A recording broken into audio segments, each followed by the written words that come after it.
یہاں تک گفتگو امام علیہ السلام کی غیبت کے فلسفے کے بارے میں تھی. اب ہم گفتگو کرتے ہیں امام علیہ السلام کی معرفت کے بارے میں.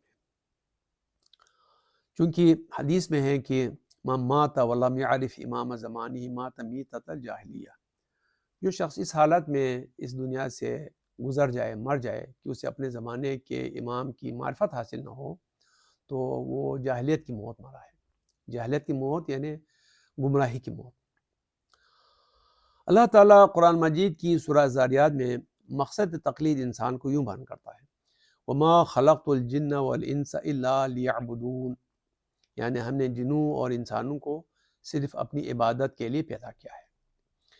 امام جعفر صادق علیہ السلام نے اس آیت کے تفسیر میں فرمایا اے لیعرفون، یعنی تاکہ معرفت حاصل کریں. قرآن میں تو ہے لیعبدون، لیکن امام فرماتے اے لیعرفون. کیوں؟ کیونکہ بغیر معرفت اور پہچان کے نہ اللہ کی عبادت ہو سکتی ہے، نہ نبی اور امام کی اطاعت. امام جعفر صادق علیہ السلام نے جناب زرارہ کو ایک دعا تعلیم فرمائی تاکہ ان کے شیعہ امام زمانہ کی غیبت اور اپنی آزمائش و امتحانات کے سخت مواقع پر اس دعا کو پڑھیں.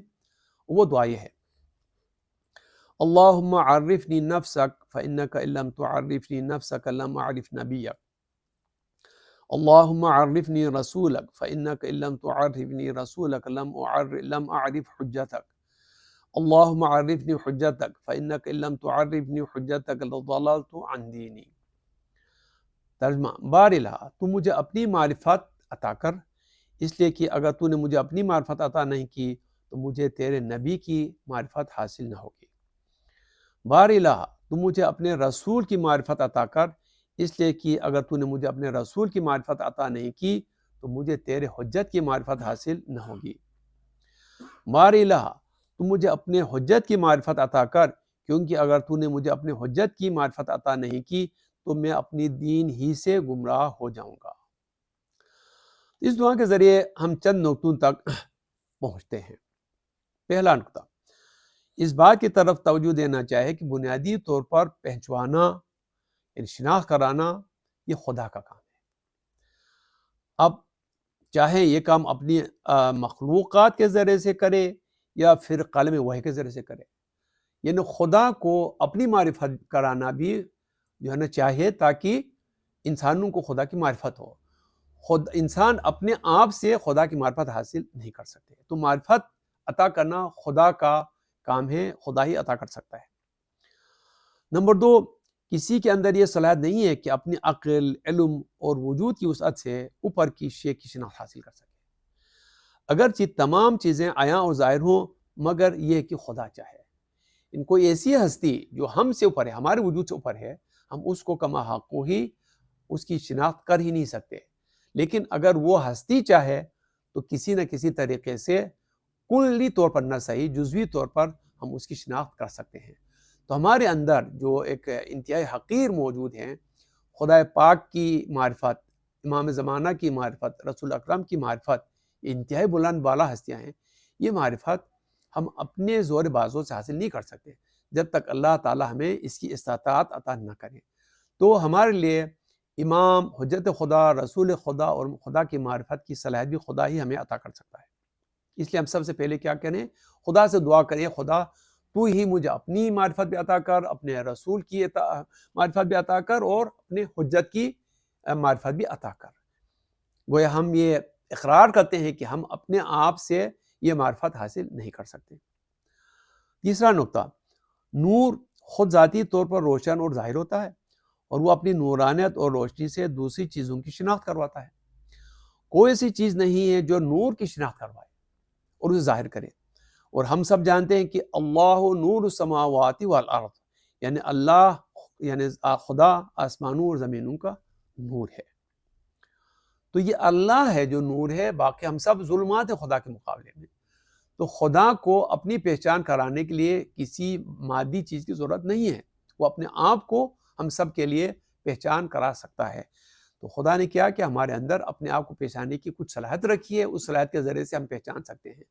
اس کے بعد آپ نے وحی کے ذریعے سے ہمیں اپنی پہچان کرائی ہے، اپنی بھی پہچان کر رہی ہے، اپنے نبی کی پہچان کروائی ہے اور اپنے نبی کی اوصیاء کی بھی پہچان کروائی ہے.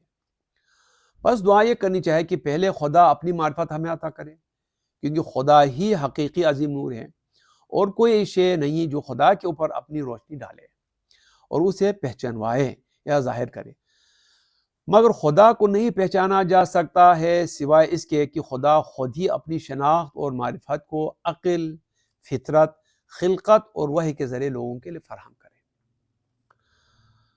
چوتھا نکتہ، نبی خدا کا خلیفہ ہیں اور حجت یعنی امام نبی کے جانشین ہیں، تو جب تک اس ذات کی معرفت حاصل نہ ہو جس کی یہ حضرات خلیفہ اور جانشین ہیں، اس وقت تک اس ذات کے خلیفہ اور جانشین کی عظمت اور اہمیت کا اندازہ نہیں لگایا جا سکتا ہے۔ تو ان چار مقدمات کے ذریعے یہ نتیجہ حاصل ہوتا ہے کہ جب تک خدا اپنی معرفت عطا نہ کرے تب تک ہم اس کے رسول کی شناخت حاصل نہیں کر سکتے، اور جب تک رسول کو نہیں پہچانیں گے اس وقت تک رسول کے جانشین کی معرفت حاصل کرنا اور اس پر ایمان رکھنا آسان نہ ہوگا۔ شاید یہی وجہ رہی ہے کہ امام جعفر صادق علیہ السلام نے اس انداز میں دعا کرنے کی نصیحت بھی کی ہے۔ تو ہم سب کو اس دور میں اس دعا کے ذریعے اپنے زمانے کے امام کی شناخت، ان پر ایمان اور اعتقاد کے ذریعے ثابت قدم رہنے کے لیے دعا کرتے رہنا چاہیے۔ اور حدیث مماتا جس کو اس سے پہلے ہم نے پیش کیا، رسول اللہ صلی اللہ علیہ وسلم کی ایک معروف حدیث ہے جس میں اپنے زمانے کے امام کی شناخت و پہچان کے بغیر مرنے کو جاہلیت کی موت کہا گیا ہے۔ یہ حدیث مختلف الفاظ کے ساتھ شیعہ اور اہل سنت ماخذوں میں نقل ہوئی ہے۔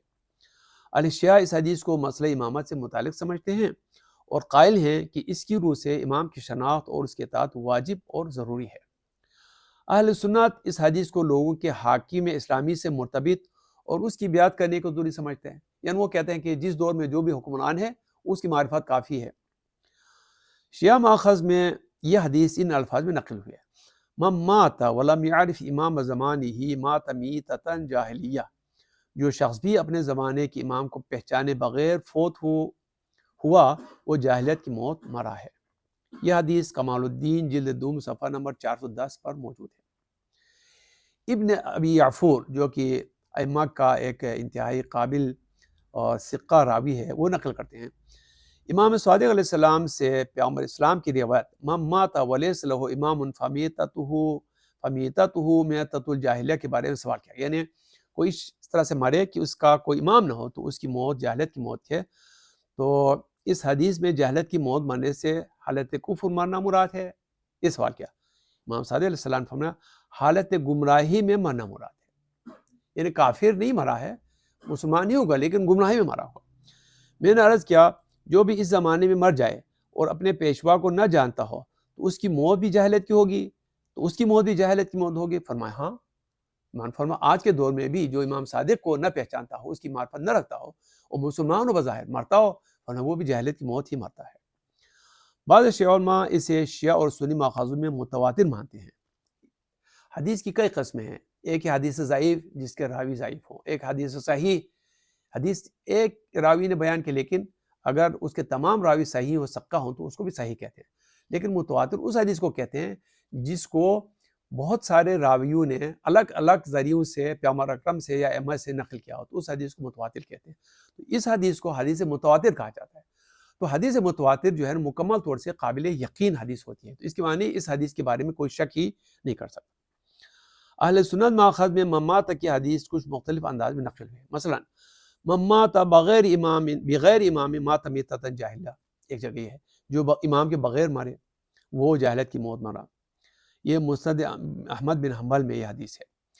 بعض ماخذوں میں حدیث کے ماخذوں میں اس طرح نقل ہوئے: من خلع ید من طاعت لقی اللہ یوم القیامت لا حجۃ لہ ومن مات ولیس فی عنقہ بیعۃ مات میتۃ جاہلیہ، یعنی جو شخص اپنا ہاتھ بیعت سے کھینچ لے، یعنی جس خلیفہ کی بیعت میں وہ تھا، جس امام کی بیعت میں وہ تھا، اگر وہ اس سے اپنا ہاتھ کھینچ لے، اس کی نافرمانی کرے، وہ روز قیامت اس حال میں خدا کے سامنا کرے گا کہ اس کے پاس اپنے عمل پر کوئی دلیل نہیں ہوگی، اور جس شخص کے گردن میں کسی کی بیعت نہیں ہوگی، یعنی کسی حجت خدا کی بیعت نہیں، وہ مر جائے تو وہ جاہلیت کی موت مرا ہے۔ یہ حدیث صحیح مسلم میں ہے۔ علماء اہل سنت اس حدیث کو بھی صحیح حدیث سمجھتے ہیں۔ حدیث کا معنی کیا ہے؟ شیعہ بحث امامت میں اس حدیث کو تمام زمانوں میں امام کے ضروری ہونے پر دلیل کے طور پر ذکر کرتے ہیں، کیونکہ اگر ہر دور میں کوئی امام نہیں ہوگا تو اس زمانے کے لوگ اپنے امام کو کیسے پہچانیں گے؟ امام کی پیروی اور اس کی پہچان کو ضروری سمجھتے ہیں۔ اس لیے شیعہ اعتقادات کے مطابق اس روایت میں امام سے مراد اہل بیت اور امام معصوم ہیں، اور موجودہ دور میں امام مہدی علیہ السلام پر اعتقاد رکھنا اور ان پر ایمان رکھنا اور ان کی معرفت رکھنا ضروری ہے۔